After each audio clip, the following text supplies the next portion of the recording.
القصة دي قصتك انت في حياتك وشغلك. تفتكر هيجيلنا سمك يا بابا؟ ويا ترى هنعرف نبيعه ولا لا؟ وهو ده السؤال اللي سأله طفل صغير لباباه وهم واقفين على مركب صغيرة وبسيطة في عرض البحر في ليلة ضلمة والنوة شديدة. الحكاية بدأت لما الأب ده كان شغال صياد على مركب كبيرة وعملاقة، كان هو اللي بيعافر ويرمي الشبك ويتبهدل في عز البرد وفي عز الليل. بس في النهاية صاحب المركب الكبيرة كان بياخد كل حاجة، كل الخير اللي بيجي، وبيرميله في الآخر سمكتين 3 يروح بيهم لبيته يا دوب يعشي الولاد. بس صاحبنا المراكبي كان شايف نفسه أكبر من كده بكتير، عنده حلم وعايز يحققه. كان جواه طموح أكبر من حيتان البحر. كان دايما يقعد مع زمايله الصيادين على المركب ويقول لهم هيجي يوم ويبقى المركب ده كله بتاعي.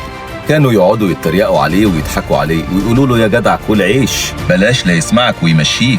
بس صاحبنا قفل ودنه عن كلامه وفضل يحوش من لحمه الحي قرش فوق قرش وسنة ورا سنة لحد ما أخد أصعب قرار.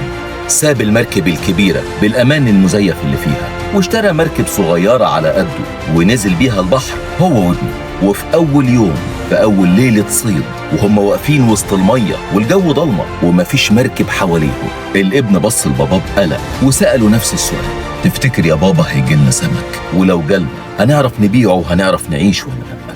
وهنا الأب ابتسم بكل رضا وثقة وبص للبحر الواسع وقال له يا ابني أنا متأكد إن ربنا سبحانه وتعالى مش هيسيبنا، مش هيتخلى عننا.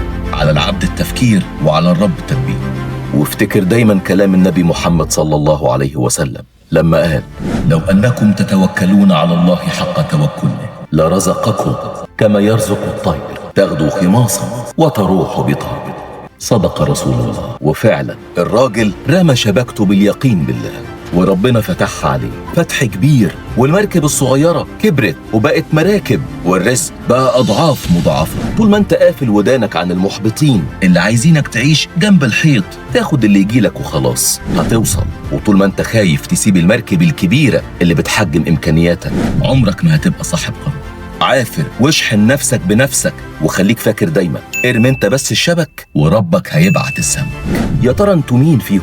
مركب الأمان ولا مركب حلمك؟ شاركوني في التعليقات. لو عجبكم الفيديو دوسوا حفظ وشاركوه مع حبايبكم.